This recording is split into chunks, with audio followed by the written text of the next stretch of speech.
Okay, all right. I hope the connection is established, and for the moment, we'll speak about the three special legislations under the ambit of agricultural governance, which aims to transform the agricultural landscape when it comes to dealing and the selling and the procurement in the domain of agriculture. We had three special laws and legislations passed by the Indian Parliament in the year 2020 under the Modi government. Three laws were aimed to deregulate the agricultural market, with the same intention being to increase the farmers' productivity and double the farmers' income by the year 2030 as this target is set. It is based on the recommendation of Economic Survey to deregulate the agricultural sector when it comes to production, when it comes to farming, when it comes to selling of agricultural produce. We'll give a brief summary and the rationale. We'll try to understand the rationale that happens to be there on the backdrop of these three special legislations. So, first, we'll narrate the three special laws, which usually we call as farm laws. The Act number one is Farmers Produce Trade and Commerce Act of 2020. So by the time we shift to another act, let's first complete this one and try to understand what is the rationale behind this act and what is its purpose, what it wants to serve us. So under this act, we have basically arranged the facility for farmers to sell their agricultural produce over and above the existing APMC structure. And there are some bottlenecks and the legal loopholes in the existing APMC structure, due to which the farmers' instinct gets derailed because they don't get what they are ought to get. That's why we have to bring legislation at the forefront. The government brought this act in 2020. The basic aim of this act is to open new markets for the farmers. To That is the essence of deregulation, as mentioned by the chief economic advisor Ananta Nageshwaran, that a farmer should be free to sell wherever he would like to sell. It should certainly not be regulated by the government, because under the laissez-faire capitalism, government has no business to be in the business. So why should government interact? And all the time we are focusing on minimum government, maximum governance. So farmers should be ready to sell wherever they would like to sell. So it opens a way for para marketing of agricultural produce outside the existing APMC structure. But what are the bottlenecks? Why do the farmers come on the streets and protesting against these acts? The problem with this one act is that the farmers fear that there will be monopoly and duopoly by the people who will procure our produce. They will set their margins, which will ultimately result in the exploitation of farmers. There will be no guarantee of price mechanism which will be fixed for a particular crop. Well, rather, in the existing APMC structure, there is some regulation from the government side that you should not exploit farmers and give them the relevant and fair price. And that is a farmer's instinct, that it should not get derailed, that we should get whatever we deserve to get, and our agricultural produce should not be market should not be monopolized by these corporate entities. That is the critics, and that's why they were protesting. This is the act number one. Now the act number two is Farmers Agreement on Production and Farm Services Act of 2020. What is the basic aim of this act? The aim of this act is supposed to be to open new ways for contract farming. Now, what is contract farming? See, contract farming is a kind of deal. What's happening in contract farming is there are two parties. Number one is the farmer, and number two is the corporate entity. What does the corporate entity do? They will give investment to farmer in the form of seeds, fertilizers, or the capital as well. Farmer will produce that desired commodity as it is ought to produce under the guidelines of this corporate entity, and at the end of the day, farmer will sell that produce to the corporate entity. What is happening because of this?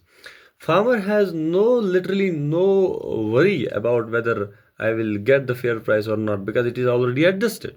That is the benefit of contract farming. And more farmers get investment, and because credit is the basic necessity in agriculture, subject to the limited credit being provided by the government institutions. the credit supply is more of a need of the hour. So that's why contract farming ways opens ways for that and provides security to the farmer, and more particularly facilitates the credit to the farmer around the year, if not at the end of the day. But the fact of the matter is that why the farmers came on street to protesting against this act as well.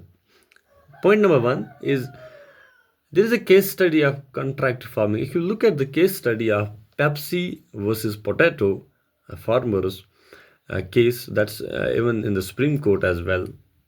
What happened in that case? The potato farmers at the first instant uh, produced those variety of potato which was brought from across the world, that very famous variety sweet potato, and the farmers were to cultivate only for Pepsi, because Pepsi had an intellectual property right on that potato. The farmers were not expected to sell that potato to any other entity, because that will violate the norm of intellectual property of the Pepsi. But what happens to be there is that farmers continue to produce that potato, and they end up selling that potato to variety to other corporate entities like Haldirams or other people, other players are there. That is actually derailing the intellectual property right of the Pepsi. With the result, they went to the Supreme Court and called on the farmers, which led to the strict action against farmers. So farmers fear that. That is the problem in contract farming. There are some bottlenecks where corporate entity can actually exploit the farmer. Now there is one more critique, and that's a rational and the constructive critique, is that the farmers, if they are not able to meet the quota by any means, say for example there is climate change, there are drastic conditions, there are drought like situations fueled by El Nino like conditions in the Indian Ocean region, there is less rainfall, there is deficient rainfall. So because of that, if the production is very less, they won't be able to sell on time the respective amount of farm produce to this corporate entity. For example, Pepsi being case in the example, but I won't go down that row. That's already clear. So if they are not able to meet the quota, they will be exploited again. They will be again brought to court. With the result, their instinct of farming will again get derailed, and they will get demotivated again, and they will again shift back to small scale agriculture where only subsistence is the case and commercial is not any sense. That's why this act was also always opposed by the Farmers Union. The third one act is the Essential Commodities Amendment Act of 2020, because Essential Commodities Act is already there by convention since independence. But why do we want to amend the Essential Commodities Act? Now, before we go for that, we have to see what is an essential commodity. And under the act, essential commodity is any commodity, okay, which is important for the human survival and the absence of which will create havoc in the society. That is the essential commodity, and the government is under compulsion. And in the terms of under the terms of act, the government is under compulsion to avail the facility of those essential commodities. Now, how does the government do that? Government actually puts stock limits in the warehouses, that it contains inflation as well. It ensures availability. For example, in the recent past, by the beginning of this decade, we have bought potatoes and onions from Italy because of less production in here in Indian agriculture. That's why essential commodity has to be there. But because of this act, Essential Commodities Amendment Act of 2020, government wants to actually delete some crops from the list of essential commodities. Why? Because again, the concept of deregulation from the economic survey. Why deregulation? Farmers should be free to sell their produce at any point of time, wherever they would like to. But what's happening here? Government has proposed to delete tomato, onion, and potato, what we call as top, usually, and then some other cereal grains as well, to kind of delete them from the Essential Commodities Act. Now, what will happen because of that? Government is no longer to put stock limit on these things, and as a result of that, when there is no stock limit, there will be free movement of these goods all the way from point of origin to the point of consumption. And but as an essential commodity, so government will not keep that regulated. Of course, regulated side would be there, but not that regulated oversight. While there will be compulsory stock limit, which results in the food wastage.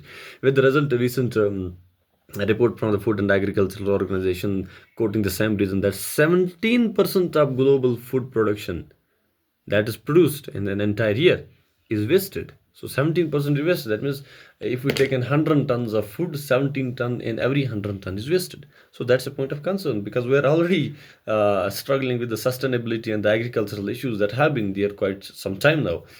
But at the same time, we are wasting the food, which is responsible for 8% of global carbon emissions. This 17% of food.